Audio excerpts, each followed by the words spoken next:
I, male, 17, am an only child, and that comes with all the stereotypes associated with it. I had difficulty sharing, making friends, the whole deal.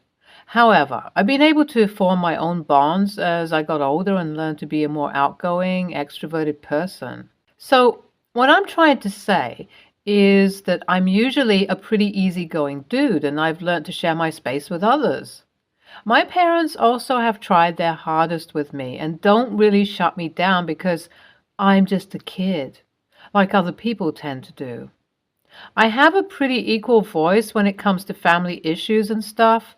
However, something that made me feel isolated and caused a massive rift between me and my mom and later my dad was when they decided to adopt my cousin Neil, male, 16, without even telling me. The whole story about how Neil and his mom came into our lives is also really weird. Mom and her sister were both orphaned young. They were both adopted into a foster home together, but their relationship with their foster parents wasn't that great. And Mom's sister Ellie eventually ran away from home when she was a teenager. She never heard from her after that point, and it's always been a gaping hole in her heart.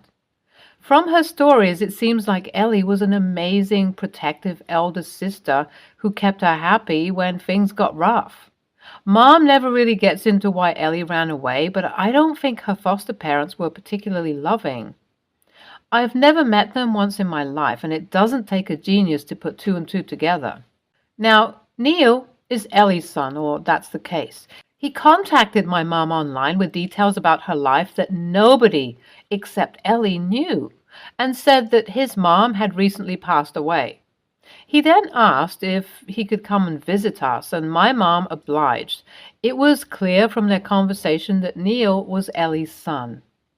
He then confessed and said that his mom had flaked on him and he had been living alone in a crappy one-bedroom apartment. Ellie had told him about her past, and he used the internet to track my mom down since he was desperate for her help. I felt for the guy because he was trying to keep things going as an adult, and he was a whole year younger than me. He sheepishly asked if he could spend a few nights here since he was close to getting evicted and his money was running out. Of course, all of us were more than happy to allow Neil into our home. I immediately took a liking to him and invited him to share my room with me. That meeting with Neil affected Mom. She was drawing parallels with her childhood, and it was clear she didn't want her nephew to end up in a foster system like she did. The next morning, she had a conversation inviting Neil to come live with us and focus on his schooling, while she figures out the next step with CPS and tracking down Ellie. Neil accepted living with us, but he was scared about getting the authorities involved. To keep his trust, my mom said that at least for now, she will wait for her sister to reach out to Neil, and then we can move forward.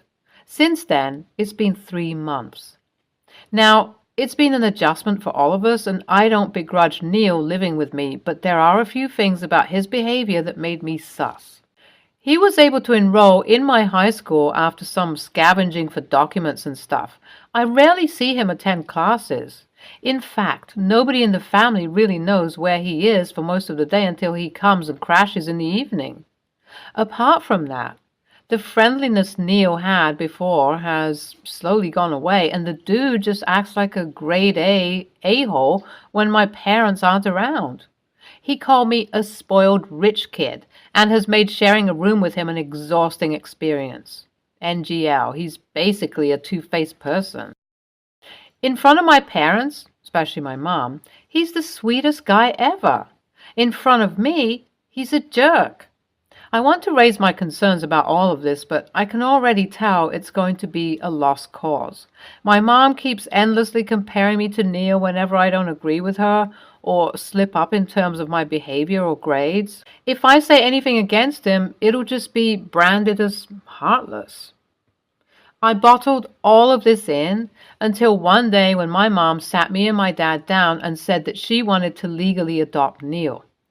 In fact, she had already started inquiring about the process without even asking Dad.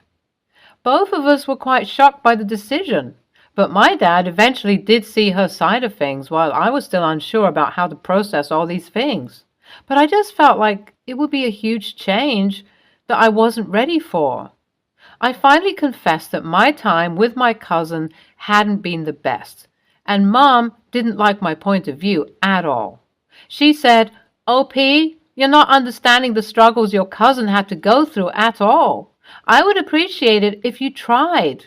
Now, I was trying, but I still found it weird that Neil wasn't even concerned with finding his bio mom, nor was it cool for us to adopt him like this.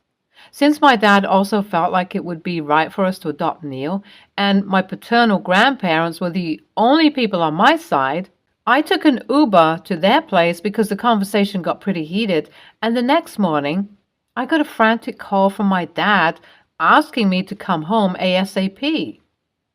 It turns out Neil freaked out after Mom told him that she wanted to legally adopt him. He said that it was too soon and it would mean involving the authorities. The next morning, he was nowhere to be seen and had somehow cleaned out the house. He knew the code to the home safe, and Mom had been trusting enough to let him use her cards, so he knew about those too. I don't know how to respond to this, but it's clear that my parents don't know what to do at this point. WIBTA if I didn't immediately go back to my parents? I know they need me, but I also want to distance myself a little from all this drama before I go back to them. I feel a little bitter that this happened, and going back now is just going to make me gloat at my mom. I don't think she needs that right now. Update 1. So I called my dad back and told him I'll come back home in a few days, but to keep me posted. By that evening, Dad also showed up at his parents' house. I opened the door and blurted out a confused, "What?" And he immediately said, "Your mom isn't thinking straight, OP. She doesn't want to get the cops involved. I had a ton of my stuff stolen, so I don't care if it's her nephew or not. I called the cops and filed a report, but we got into a fight." I comforted my dad, and I agreed that Mom was acting irrationally. After a few days, things were a little more cordial between my parents, and they were talking over the phone, and I was also slowly speaking to them more often. Obviously, with Dad in the same house and understanding my point of view better, it was easier with him. The police also dropped an update on us, stating that someone fitted Neil's description had been brought in with a drunk woman who stirred up a fight at some shady casino. We'll be going over tomorrow to the police station to ID him. And the most interesting part, the woman is Neil's mom. So my mom is freaking out all over again about potentially meeting her long-lost sister. Update 2. The meeting at the police station was wild for me. Dad and especially Mom. It was Neil, and his mom was my aunt. Due to just how wild the whole situation was, Dad asked the cop if he knew whether it would be okay for our family to speak to Neil and his mom, and we got some time with them. Speaking to my aunt, it was clear that she had known about Mom for a while but refused to reach out. After running away from home, she made several bad choices which led to her reacting with resentment when she found my mom on social media. Apparently, she was in desperate need of money and trained Neil to come into our family, gain our trust, and leave when the time was right. As for Neil, he was the product of a one-night stand that Ellie had. We couldn't speak to them for hours on end. I mean, a police station isn't the same as the set for Dr. Phil, but Mom wanted her sister to be less poisoned against her and wanted her in her life. It was clear that she was a victim of circumstances, and that led to the crimes she had done. At the same time, me and Dad were kind of leaning towards not letting Neil and Ellie into our lives because their first thought when learning about Mom was how to exploit her and not to reach out to her. We discussed all of this and in the end decided that it may be best to drop charges. However, Mom realized that it would be best to not force a relationship with her sister and instead just keep the door open if they ever wanted to initiate a proper relationship. We dropped charges, and Neil and Ellie did thank us for it.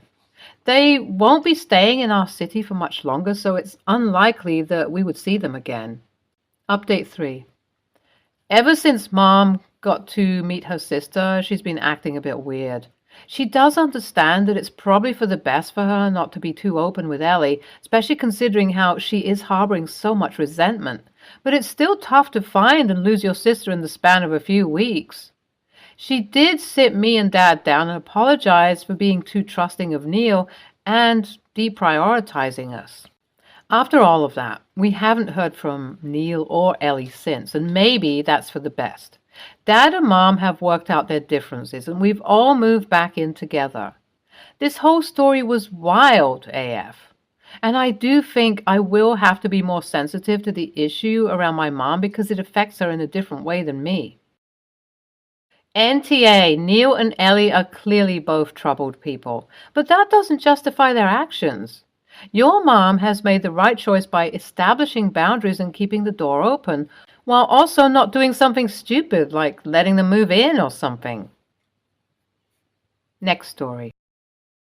So, a little backstory. My mom, 55, and Dad, 57, got a divorce when me, 30, male, and my twin brother, 30, were 13 due to our dad having an affair with our stepmom, 47, and got her pregnant with our half-sister. After the divorce, my dad married his wife, who was horrible to our mom, and it got worse when she realized that we were never going to see her as a mom in our lives. And they had 3 more children, and my stepmom had 3 daughters already. Their father had died 2 years before the affair, so they were excited to have a new dad. During the divorce, my paternal grandparents were not happy about the affair and did everything to make sure my father and his new family knew they were not welcome. They were not openly hostile, but it was obvious when it was noticeable when we would get things that they wouldn't or get invited to things they weren't. So, on to the reason for this post. My grandparents, Dad's parents, are wealthy. Think old money. In their family, there is a tradition that when you get married, you and your spouse are gifted a set of jewelry to pass down to your children. When I married my husband, we were gifted 2 sets of diamond cufflinks and a pot of diamond studs, altogether worth about $200,000. They also paid to have our house built when they found out we were expecting our own set of twins via surrogate. I know, spoiled. Now, my twin is getting married to his long-time girlfriend. My grandparents are paying for their wedding. They offered to pay for mine too, but my husband's parents paid for it, so that's why they built the house. My oldest stepsister, 28, is also engaged, and her wedding is scheduled after my twins. She and her fiancé aren't as well off, but my dad is paying, but not as much because he's still got to take care of our younger siblings, and my stepmom is a stay-at-home mom. Here's where I might be the AH. We were having dinner with my dad's family, and you could tell my stepsister and stepmom were upset about something. My youngest brother asked her what was wrong, and that's when she got upset. Apparently, she had asked my grandparents the color of the jewelry she was getting for her wedding. Now, they don't have a relationship with her and our other 2 stepsisters, and do not think kindly of their mother. They're only around them when it's a big family event or something for my half-siblings, so they told her she wasn't getting anything like that, especially how she behaved when the affair came out, and she made it seem like me and my brother should have chosen her mother over ours, which was not happening.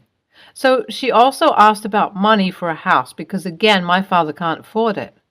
Again, they said no, so her feelings were hurt. Plus, they're not even going to her wedding. I couldn't hold it in, so I laughed, and so did my brother. Later after dinner, my dad texted us saying we were AHs, which I can see it. So, AITA? Update. AITA for laughing at my stepsister? So, a lot has happened since my last post.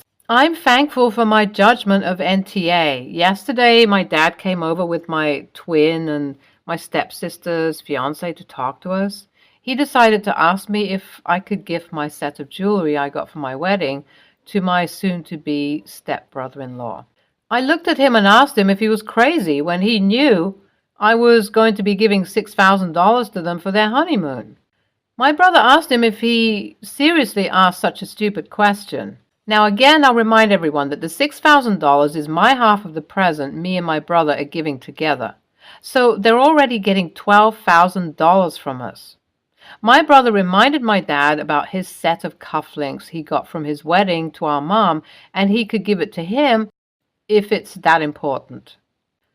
He's already paying for their wedding, so he shouldn't have to give it to him, and this will show how much I care on top of the honeymoon gift. I said that that's not happening, as I plan to let all my sons wear them when they go to their respective proms and gift them to my oldest son when he gets married. I told him he was out of line trying to take from his grandchildren, as he knew my plans for them. One thing about my dad is that he loves his grandchildren, especially my oldest son, who is in his sophomore year of high school. He instantly starts to apologize, and the whole time, my soon-to-be stepbrother-in-law is sitting there looking embarrassed because he clearly had no idea what my dad wanted him there for, until he started talking. So now I'm starting to feel that this situation is going to get worse before it gets better, especially with my twins' wedding being before my stepsisters. I just told my dad I'll talk to him on Sunday when they come over for family dinner, since it's my time to host. Now he's asking me to not bring it up in front of my mom's grandpa and grandma, since they'll both be there. I told them I wasn't planning on it because it's none of their business, and after that, I just want this conversation to end. NTA, she's your stepsister and not even related to them. They've made clear their disassociation with your step-siblings. How do they get the impression that this is suddenly going to change? It was a little unkind to openly laugh, but if this was sprung in front of you with no warning, I can understand it and, to a degree, excuse it. Next story. I, 15, female, was at my friend's, 16, female, sleepover for her birthday.